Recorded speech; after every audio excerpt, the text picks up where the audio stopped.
Hello my friends, for today's beer review we're going to be taking a look at Ninkasi Brewing Company's Total Domination IPA. A buddy of mine had taken a trip out to Portland, Oregon, and while he was there he picked me up a whole bunch of Ninkasi brews. They're based out of Eugene, Oregon, so they're pretty big and prevalent in Portland, Oregon, as you can imagine. Needless to say, this is my first beer by Ninkasi. Don't know anything about them, but they seem to have a fairly good reputation from what I've seen just around reviews on the internet. This beer comes in at 6.7% ABV, so it's just a tad bit higher than your standard domestic brew.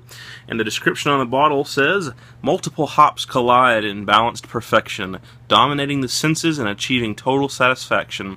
From the Pacific Northwest, birthplace of the modern IPA, comes a beer whose name says it all. This says Style India Pale Ale, enjoyed since 2006. Original gravity 1065, 65 IBUs, 6.7%, as I said.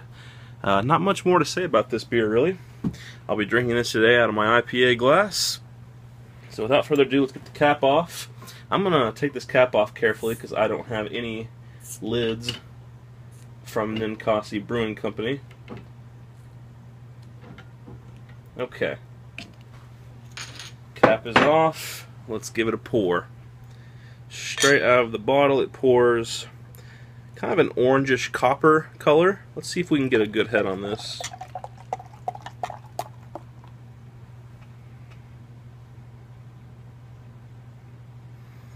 Very nice.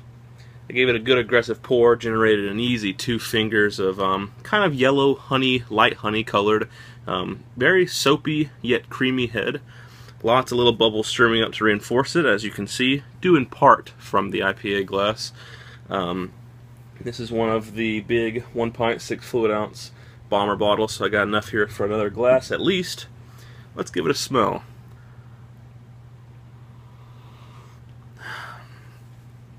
A little lighter and more gentle on the smell. I mean, it has things you would expect from an IPA like grapefruits, your hops, your citrusy fruits, but it's just very subdued and light. That could make for a really tasty, sessionable IPA.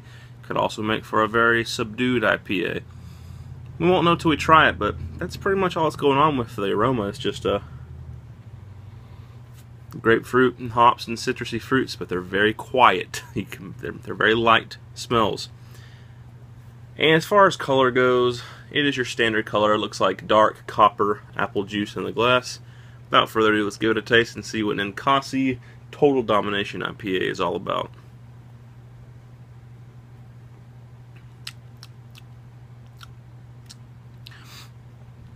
It's pretty good. This is what I would call a bitter IPA. There's not much sweetness in this at all. It's all bitter, hoppy punch of this beer. Up front, you usually get a lot of sweetness. There's just a tad touch of sweetness, but it just fades into a very vegetal, herbal, earthy, hoppy bitterness that comes in at the end. Very crisp, clean, and refreshing. I would call it a good beer. As far as a score goes, I would give it a 7.5 out of 10. It's good. I've obviously had a lot more potent IPAs than this, but I've certainly had a lot that were bad and weak. I would call this an intermediate level IPA. It's not definitely the most bitter I've had, but it is pretty bitter. Definitely not a sweet sipping IPA. This one's more refreshing, clean, and crisp, and a lot more bitter. Yeah, 7.5 out of 10. Not a bad beer. That has been Ninkasi Brewing Company's Total Domination IPA. We'll be seeing a lot more coming in from Ninkasi because they brought me a whole bundle from Portland, Oregon. So we just started with the Total Domination IPA since it is the beer of the summertime and that's the season we're in right now. But until the next review, hope you guys enjoyed it as always.